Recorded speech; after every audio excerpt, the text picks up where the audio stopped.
sont en route vers la finale. Il faut surtout se garder de penser que c'est fait. On va dire que c'est un premier pas et c'est quand même un résultat probant ce soir, avec un peu de réussite parfois, avec des joueurs qui ont été très importants. Et on entend le cri de joie de Marquinhos. Partageons ce moment de bonheur des Parisiens avec leur public.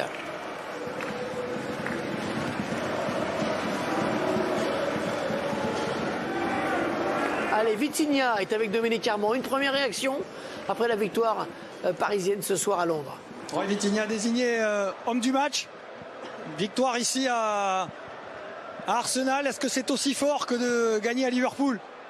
Ouais, c'est un bon statement. C'est trop difficile de gagner ici. On a passé ça en octobre. On savait de ça depuis le début du match. Mais voilà, on a fait un grand match. Même si on n'avait pas le ballon comme d'habitude, la position qu'on a l'habitude d'avoir.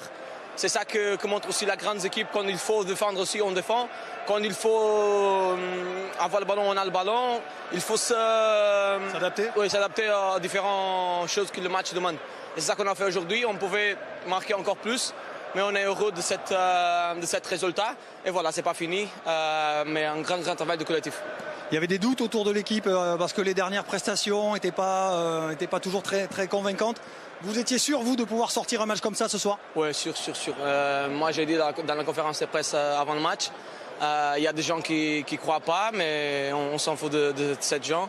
On vaut les gens qui nous soutiennent, qui nous soutiennent tout le temps. Cet supporter incroyable au parc ici.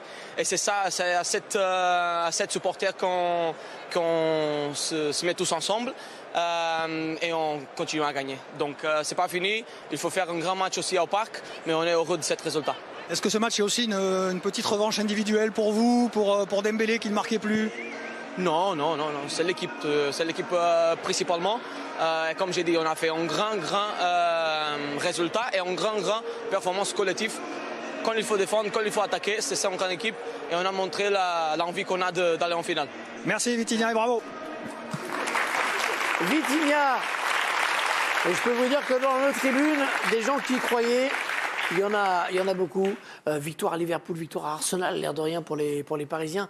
Restons au maximum sur les images de l'Emirates avec le public parisien qui va trouver le chemin du retour plus court. C'est vrai que c'est une grosse perf, une de plus contre un gros club anglais. Ouais, quelle belle performance et je pense qu'ils ont fait ce qu'il fallait, en tout cas dans la façon dont ils ont entamé ce match en fait, parce que c'est effectivement peut-être comme ça, le fait de les cueillir à froid. C'était peut-être leur plus grande chance de pouvoir marquer un but à cette équipe parce que c'est difficile de marquer contre Arsenal, encore plus chez eux. Donc ils ont mis l'intensité qu'il fallait. Après, c'était sûr qu'en menant à 0, ils allaient souffrir, mais ils ont souffert ensemble. Donnarumma, je tiens à signaler encore que c'est un des grands acteurs de la soirée. C'est peut-être lui encore que j'aurais mis... Homme du match ou Joao Neves peut-être, mais ouais, j'étais un petit peu surprise. Mais le fait est qu'ils ont réussi à souffrir ensemble et c'est vrai, comme l'a dit Vitinha, que c'est la preuve de grandes équipes pour aller loin. Il y a un mot important là qu'on a entendu dans la bouche de Vitinha, c'est adaptation. Et c'est vrai que Paris ce soir a su gérer ses temps forts, ses temps faibles, a su s'adapter aussi aux différentes phases de jeu. Le début de rencontre où Paris a eu énormément le ballon, 72% dans les 15 premières minutes, et d'autres séquences où il a fallu défendre bas. Et ce soir, Paris a su vraiment gérer ces différents moments dans la rencontre. Pour moi, Paris, ce soir, c'est une confirmation.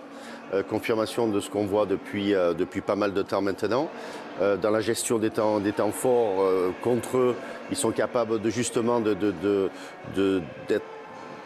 d'obtenir le résultat, d'avoir dans la construction, d'avoir des choses qui nous ont montré encore ce soir où on sent une équipe avec une certaine maturité. Et ça, je trouve que voilà, s'il y a bien une année où on pense vraiment que Paris peut aller jusqu'au bout, c'est avec une équipe et un entraîneur comme celle-là. Rapidement, un petit mot, Samir, avant les autres réactions, avant de vous remontrer les moments forts de cette rencontre. Non, j'ai bien aimé la performance des Parisiens. On ne peut pas tenir le rythme qu'ils ont eu durant les 30 premières minutes pendant 90 minutes, c'est impossible. Donc comme Vitinha l'a dit, ils se sont adaptés un petit peu, ils ont su faire le dos rond, ils ont su reculer. En tout cas, ils partent d'Arsenal avec un résultat positif, ils ont réussi à vaincre le Saint-Étienne, ils ont enfin battu cette équipe-là. Et bizarrement, le match a basculé très vite. 4e minute seulement pour voir le seul but du match. Vous savez quoi? On va se faire un petit kiff. On va revivre ce but avec Michel Montana, le speaker officiel du Parc des Princes, qui est avec nous depuis tout à l'heure. Michel, venez. Alors on va revoir le match, le but en live. On va revoir le but en live et puis pendant les ralentis, vous nous faites une petite ambiance parc après un but. Bah oui, j'ai pas. Vous avez été énorme aussi. Refaites-nous le buteur, allez-y. Excellent. On s'en lasse pas. Service du numéro 7, Guichard, but du numéro 10. Alors là, je vais parler tout doucement, mais c'est vous qui allez faire le bruit. Ousmane Ousmane Ousmane On s'en lasse pas. Merci Michel. Et merci pour l'accueil. Merci Michel Montana. Il va venir. Speaker historique. Sur, S'il y a un deuxième but, tout à l'heure, on dans les arrêts de jeu, Puis revoir El Magnifico quand même. Moi j'ai débuté en mars 94. Donc c'était. Ah, il était là. mars 94. Premier match, L'année du titre. PSG Monaco. Oui. PSG Champion de Monaco France. avec un but de Rai et un but en face de Yuri. Vous savez qu'on a une émission sur Canal qui s'appelle Au Micro. Ça serait pas mal, hein? Je vous laisse. Pas mal, je pense. En Qu'est-ce tout que t'en cas, penses, Laurent? merci beaucoup. Merci Michel. Merci. Et par contre, s'il nous fait Ousmane Dembélé, quelque ça, allez. Je voudrais qu'on revoie le but avec une palette différente de celle qu'on a vue en première mi-temps. Mais allez-y, faites vos selfies. On est à la maison, Mais Hervé, on est à la maison. Michel, je sais pas si tu es au courant, mais on est en live là, c'est sur Canal. Ouais, j'ai le droit. C'est exceptionnel. Voilà. Salut Michel. Bonne soirée. Gauthier. Allez, Gauthier, la palette Allez, du but. à la mi-temps, on vous a montré.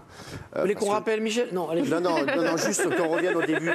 Parce que je trouve que quand même Arsenal laisse un espace à Dembélé pour conduire son ballon qui est quand même assez... Et Vitinha lui ont ouvert cet espace. Et je pense de toute façon qu'ils ont, grâce à bien sûr cet aspect tactique, mais c'est aussi l'impact qui a réussi. Ils se sont fait surprendre à leur propre jeu presque. Pour moi, c'est l'aspect tactique. Parce qu'en fait, il a tellement étudié le pressing d'Arsenal, il a dit en avant-match qu'il s'attendait à un gros pressing de la part des Parisiens, des joueurs d'Arsenal, qu'en fait, en faisant ces courses-là, qu'il a travaillé l'entraînement, ça libère tous les espaces pour les mecs derrière. Les amis, Gonzalo Ramos est avec Dominique Carmon. Il est rentré, il était tout près de marquer le deuxième but, mais c'est la barre qui l'en a empêché. Oui, Gonzalo, bravo. Vous avez failli ajouter un deuxième but pour le PSG dans ce match avec une frappe très spéciale. Oui, je travaille beaucoup ce type de frappe. C'est dommage. Si je peux faire une autre fois, je fais de la même manière. Vous m'avez dit, il n'y a pas d'euphorie, c'est pas la fête dans le vestiaire, parce que c'est seulement le match ce qu'a montré Paris ce soir ici. Oui, on joue ici, on regarde l'Arsenal dans les yeux et on fait notre travail, notre match, notre football et on a gagné. On a vu aussi une équipe de Paris qui était capable de souffrir, de ne pas avoir le ballon, de défendre ensemble. Ça, c'est aussi, c'est pas nouveau, mais c'est bien de développer ça aussi comme force.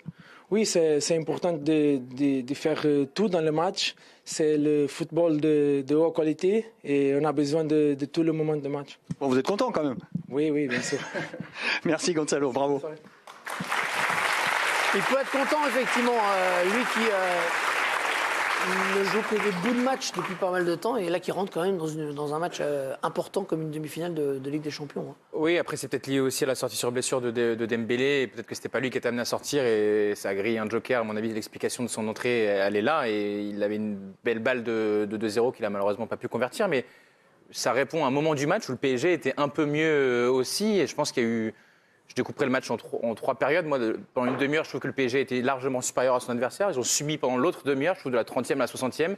Et la dernière demi-heure de jeu, j'ai trouvé que le PSG avait été en contrôle parce que Arsenal a beaucoup eu le ballon, mais a très peu eu d'occasions, très peu. Même en deuxième période, ils ont assez peu tiré, ils ont été dangereux sur coup de pied arrêté, mais il y a eu un hors-jeu. La frappe de Trossard quand même, il y a une super barrée de Donnarumma. Oui, mais je crois qu'elle est plutôt en début de deuxième période. Regardez le momentum, qui remonte un petit peu les deux petites périodes, effectivement, 2-3 périodes où Paris a su se montrer dangereux et reprendre le contrôle du match avec Barcola qui a eu, on va montrer bien sûr les occasions parisiennes. Il y a un tir cadré en deuxième période pour Arsenal, c'est celui de Trossard. Concernant Dembélé, on avait insisté avant match sur le fait qu'il était dans une petite période de disette, 5 buts sans marquer.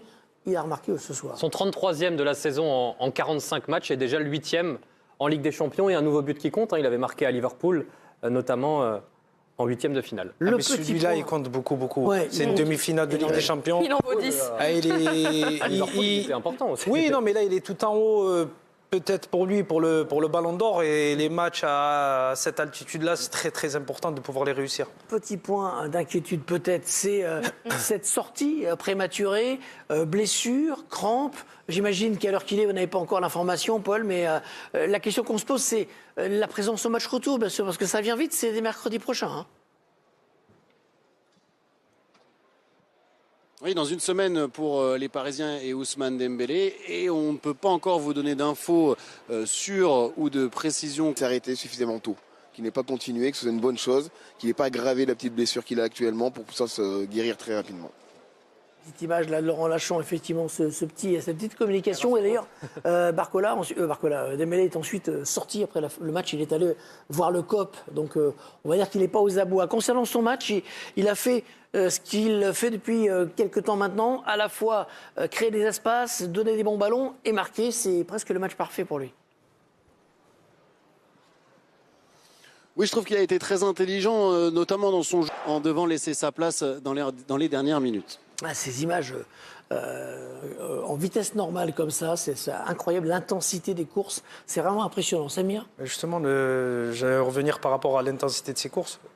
Le petit bémol, c'est même s'il a ça, il trottine jamais. Hein. Il fait que des courses à haute intensité. Et l'ischio, c'est le muscle qu'on sollicite le plus quand on fait des sprints ou des courses à haute intensité. Donc, il y a un petit point d'inquiétude là-dessus. On a la touch map, c'est-à-dire l'endroit où Dembélé s'est trouvé pendant ce match. Partout.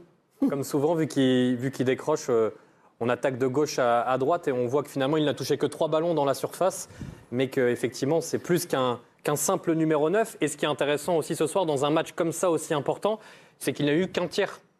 Et ça a terminé en but. Ce qui est impressionnant ce soir aussi avec le Paris Saint-Germain, c'est mettre l'accent sur le travail, sur le repli défensif des attaquants. Je me rappelle du documentaire sur Luis Enrique où on le voit parler à Mbappé justement et de lui demander de venir faire ses efforts. Ce soir, on a vu Kvara les faire, on a vu Dembélé les faire, on a vu Doué les faire. Et ça, c'est la patte Luis Enrique. Et je trouve que par rapport aux chiffres que donne Gauthier du seul tir de Dembélé dans le match, ça ne dit pas nécessairement que le PSG n'a pas été offensif, loin de là, parce qu'il a eu quelques actions, situations. Dembélé, il aurait pu tenter un lob, à un moment donné, ce qui se conclut d'ailleurs par la frappe de Doué. Et dans cette quête, lui aussi, individuelle, parce qu'on lui parle beaucoup des enjeux personnels qui sont les siens. Il n'est pas aveuglé par ça, il n'a pas cherché à être la vedette du match. Bon, il l'a marqué très rapidement, donc peut-être que ça aide aussi, mais il ne déjoue pas parce qu'il y a des choses individuelles qui l'attendent, peut-être, on lui souhaite. Et je trouve que c'est quand même assez agréable à constater. Celui qui est resté tout le match, une fois de plus, c'est Kvara. Oui. Vous avez particulièrement apprécié son match. Oui, et je rejoins ce que disait David à l'instant, c'est que, évidemment, on n'apprend pas ce soir que le PSG est une équipe et que l'équilibre défensif y est à 100%. Quand tu as des attaquants qui courent, je pense que là, il n'y a pas de 2 ou 3 kilomètres de moins que l'adversaire. Le PSG a un nombre de courses énorme. Mais effectivement, Kvara m'impressionne et c'est certainement aussi pour ça que c'est souvent, c'est pas lui qui est sorti, parce que c'est un joueur qui a un abattage sur le couloir qui est assez monstrueux. Il est venu épauler, souvent Nuno Mendes, mais il est venu épauler ces deux latéraux lorsqu'ils en avaient besoin, et il arrive malgré tout à se projeter, même si quand il commence à défendre beaucoup, on le voit un peu moins offensivement, mais malgré tout, il a eu un rôle essentiel pour moi ce soir. C'est le joueur parisien d'ailleurs, parmi les joueurs offensifs, qui a effectué le plus de pression sur l'adversaire. Ce soir, c'est pas étonnant. Parlons de l'un des autres joueurs importants dans ce match, bien sûr, c'est Donnarumma, Gigio, qui a sorti 2 arrêts il est énorme. Exceptionnels, au moment où il le fallait. On va approcher il y a quelques temps nous tous, hein, ici, quand on regardait ses performances, là, maintenant, c'est du grand Donnarumma. On va vous remontrer le deuxième arrêt, très important, seconde période. On parlera du but refusé également à Arsenal. Mais João Neves est avec Dominique Armand, l'un des 4 Portugais qui ont pris part à cette rencontre, Dominique. Bon, félicitations. Gonzalo nous disait, c'est pas la fête dans le vestiaire, mais c'est quand même une très grande performance. Vous étiez prêts pour ça? Oui, bien évidemment. On sait très clairement que ce n'est pas fini. C'est seulement la première période des 2 matchs. On a fait de notre mieux sur le terrain et je suis vraiment très heureux. Mais ce n'est pas encore la fête dans le vestiaire parce qu'on sait qu'il reste un match. Est-ce qu'il y avait un peu de doute dans vos têtes après les 4 derniers matchs qui étaient un peu moins accomplis? Non, je ne pense pas. Mentalement, on sait qu'on est une très bonne équipe. On sait que si on met notre jeu en place et si on est concentré sur nous, ce sera la meilleure façon pour atteindre nos objectifs. La deuxième mi-temps a montré que vous étiez aussi capable d'avoir moins le ballon et de souffrir ensemble, de défendre sans concéder trop d'occasions. Comme je l'ai dit, cette équipe est prête à tout. On peut défendre, on peut attaquer avec tous les joueurs qu'on a. C'est bien d'être dans cette situation parce que ça nous montre qu'à chaque match, quand on a le ballon dans leur partie de terrain, parfois il faut aussi savoir souffrir, mais c'est le football. Merci beaucoup, João. Et bravo. Obrigado, João Neves, avec la traduction. Déterminant. Il ne fait pas le match parfait, mais il fait des arrêts déterminants. Il ne fait pas le match parfait parce que c'est vrai qu'il y a eu ce coup franc et ce but inscrit par Merino. Là, on a vu le travail de qualité sur les coups francs offensifs d'Arsenal avec cette... Non, pour moi, non, mais moi, j'ai pas dit qu'il avait fait un match parfait. J'ai juste dit qu'il avait fait des arrêts déterminants, ce qui est... Il n'y avait rien de personnel, alors c'était écrit entendu. Gigio, ce héros. Je dis juste que je ne suis pas sûr qu'au moment où il sort à la pêche, il est au courant qu'il est hors jeu. Et du coup, toutes les années, il change. Les arrêts, je ne les conteste pas. Sur Trossard, mais c'est la vie, ça, vous savez, monsieur Latour. Oui, mais dans ces cas-là, auquel cas, on oui, dit rien. Dans ce cas-là, il n'a pas pris de but, donc il a fait un grand match. Du match, elle est différente aussi. Pour moi, le héros, c'est Joao. Il aurait pu faire Joao, ce héros. Voilà. Mais, par contre, juste là on parlait de Donnarumma, mais si pour revenir sur les tactiques de coup franc d'Arsenal et de Nicolas Jauvert, sur la petite chenille là. Elle est hors jeu, la chenille. Non mais la chenille. Vous savez, il y avait la chenille de Guy Lacombe à l'époque. Oui, non mais vous voyez comme ils reviennent dans l'axe comme ça. Il suffit que la défense fasse 1 mètre. Dès qu'il y a le coup franc qui part, ils sont tous les joueurs hors jeu. Je veux dire, ça se joue, on le voit là, regardez. S'ils font 1 mètre dans le sens du jeu, les Parisiens, ils restent tous hors jeu. Bien coordonné, puisqu'il y en a 3 qui visiblement sont en jeu. Sur le fameux arrêt de Gigio, je voudrais qu'on a une palette, je crois, qui va nous proposer un autre angle sur cet arrêt. Oui, un angle qui est intéressant, où on voit ce que les spécialistes du poste appellent l'effacement de Donnarumma, ce qui lui permet en fait d'aller très vite au sol. C'est ce qui permet au grand gardien d'aller très vite au sol. Regardez, sa jambe gauche, où il va faire un balayage comme un judoka. C'est une technique que courant et Donnarumma aussi, il le fait sur le premier arrêt qu'on a vu et là sur le deuxième de manière assez merveilleuse. Ça permet notamment de gérer les ballons qui sont près du corps, pas qui passent sous le corps avec une impulsion. Sur le match de Donnarumma, tiens, Paul et Sidney, votre avis sur la prestation globale de l'Italien, des arrêts décisifs et très importants, peut-être de temps en temps un peu de fébrilité sur les ballons aériens, votre avis? Oui. Moi, je l'ai toujours trouvé très bon, très rassurant. Aujourd'hui, on a été assez dur avec Gigio Donnarumma depuis qu'il ne sait toujours pas s'ils ont vraiment franchi la ligne. Sidney, votre avis sur la performance de Donnarumma? Est-il devenu le grand gardien dont Paris avait besoin? En tout cas, le Donnarumma ce soir, oui. Je trouve qu'il a été très bon, je trouve qu'il a été rassurant au jeu au pied. Il n'a pas pris de risque quand il ne fallait pas prendre de risque, dégagé quand il le fallait. Son intervention sur les jeux, les coups de pied arrêtés, je trouve qu'il ne peut pas y aller. Le ballon est tapé d'une certaine manière, il retombe à l'entrée des 6 mètres, il est mou, il n'est pas assez puissant pour lui permettre d'intervenir. Donc je trouve justement qu'il a peut-être bien fait de rester sur sa ligne. Après, il a aussi des défenseurs qui ont le droit de gagner leur duel à la tête. Ouais, c'est un point. On est tous d'accord avec ça. Non, moi je ne suis pas d'accord. Non, mais on est tous d'accord sur le fait que Donnarumma, on l'a suffisamment critiqué de ne pas être présent dans les moments cruciaux pour le Paris Saint-Germain que là, franchement... Excusez-moi. On reprendra le débat, mais William Saliba est avec Dominique Carmon. Enfin, on reprend le débat, c'est intéressant. William, déçu forcément. Est-ce que vous attendiez à ce que ça tourne comme ça? Et pourquoi, surtout, ça a tourné comme ça? Bah ouais, bien sûr, on est un peu déçu d'avoir perdu ce premier match et d'avoir concédé un but très tôt dans ce match. Mais voilà, après, on s'est un peu rattrapé. Mais c'est vrai que les 20 premières minutes, on a beaucoup souffert. On a beaucoup couru derrière le ballon. Mais voilà, la fin de la première, on était beaucoup mieux. On aurait pu marquer. Et voilà, deuxième mi-temps, je pense qu'on a mieux joué. On a eu des occasions, ils en ont eu aussi. Donc voilà, le match s'est fini 1-0. Voilà, je pense que c'est pas fini. Et voilà, il y aura un deuxième match au Parc des Princes et on espère gagner là-bas. Vous avez été surpris parce que Paris vous a proposé, vous a opposé? Non, pas surpris. On savait que c'était une très très grosse équipe. Donc voilà, on a mal fait vu que les 20 premières minutes on s'est fait un peu manger. Mais voilà, faut retenir le positif. On s'est réveillé après, mais il y a un deuxième match et on sait qu'en Champions League il peut se passer beaucoup de choses.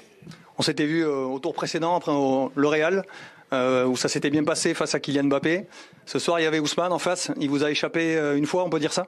Ouais, une fois de trop et voilà, il a marqué. Donc. Qu'est-ce qui vous a gêné dans son jeu par rapport à d'autres attaquants? Non, en fait, il est un peu partout. Il décroche, des fois il prend la profondeur, il tourne beaucoup. Donc c'est sûr que c'est difficile de marquer un joueur comme ça, mais voilà, je pense qu'on peut mieux faire sur le premier but.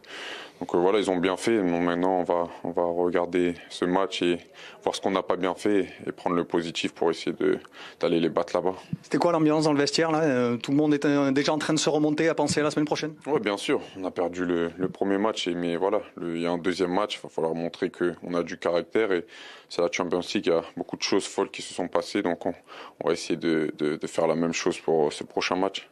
Merci William. Merci. Ne surtout pas penser que c'est fait. Ne surtout pas penser que Paris est en finale. Il y a ce match retour qui vient vite. Ce sera mercredi prochain, je vous le rappelle, sur Canal. Enfin, pas demain, bien sûr, mais mercredi, la semaine suivante. En direct Arsenal, PSG. Paris, un peu secoué, mais Paris se tient bon pour le moment. Les Gunners sont mieux en seconde période, mais Paris est toujours devant au score. Présent pour la deuxième année de suite dans le dernier carré de la Ligue des Champions, le PSG n'est plus qu'à 2 matchs d'une nouvelle finale. Les joueurs de Luis Enrique se déplacent dans le nord de Londres, mardi 29 avril, pour affronter Arsenal, un club qu'ils ont déjà croisé cette saison. Arsenal-PSG. Les Parisiens conservent leur courte avance à l'approche du coup de sifflet final, en demi-finale allée de la Ligue des Champions. Le Paris Saint-Germain d'Ousmane, Dembélé affronte les Gunners de Bukayo Saka, mardi pour le match aller de la première demi-finale de la plus prestigieuse compétition européenne. Arsenal laisse des espaces et les attaquants du PSG en profitent. Ramos, placé sur le côté droit de la surface de réparation, adresse une frappe puissante du pointu qui touche la barre transversale. Les Gunners n'arrivent pas à égaliser, les Parisiens tiennent bon. Suivez la demi-finale allée de la Ligue des Champions. Le Paris Saint-Germain, qui a vu sa série de 30 matchs sans défaite en Ligue 1 s'arrêter vendredi contre Nice, affronte Arsenal en demi-finale allée de Ligue des Champions, mardi. Ce qu'il faut savoir, sur la pelouse d'Arsenal, le PSG doit faire parler la poudre. Les hommes de Luis Enrique doivent réagir après avoir subi leur première défaite de la saison en Ligue 1 contre Nice vendredi. À l'Emirates Stadium, mardi 29 avril, ils croisent la route des Gunners pour la deuxième fois cette saison. 1 an après leur élimination frustrante au même stade de la compétition face au Borussia Dortmund, les Parisiens visent une deuxième qualification en finale de la C1 après celle de 2020. Ce qui passera par un résultat sur le terrain d'Arsenal avant le match retour le 7 mai au Parc des Princes. Paris abonné au dernier carré. Pour la 5e fois de son histoire, le PSG dispute une demi-finale de Ligue des Champions. Si la première remonte à 1995, Paris a pris l'habitude de s'inviter dans le dernier carré de C ces dernières années. Sur les 6 dernières éditions, le PSG s'est en effet hissé à ce niveau 4 fois. 2019 à 2020, 2020 à 2021, 2023 à 2024, 2024 à 2025. ce qui porte à 9 son total de demi-finales européennes, toutes compétitions confondues. Le PSG a une revanche à prendre. Vous avez une impression de déjà-vu ? C'est normal, le PSG et Arsenal se sont déjà affrontés cette saison en Ligue des Champions. C'était le mardi 1er octobre, lors de la 2e journée de la phase régulière. Alors en rodage, le PSG sortait d'un succès pénible face à Girone et s'était logiquement incliné 2-0 sans vraiment peser sur la rencontre. Mikel Arteta, disciple de Luis Enrique. Entraîneur d'Arsenal, Mikel Arteta assume être un très grand fan de Luis Enrique depuis plusieurs années, un entraîneur incroyable. Les deux Espagnols se connaissent en effet très bien après avoir porté ensemble le maillot du FC Barcelone alors que Mikel Arteta commençait sa carrière de joueur. Il était d'un grand soutien pour les jeunes joueurs, c'était de loin l'un des personnages les plus importants. J'ai de très bons souvenirs de lui. J'ai appris beaucoup de choses à son contact. Cette fois, c'est Luis Enrique qui aimerait avoir appris beaucoup de choses de la défaite d'octobre.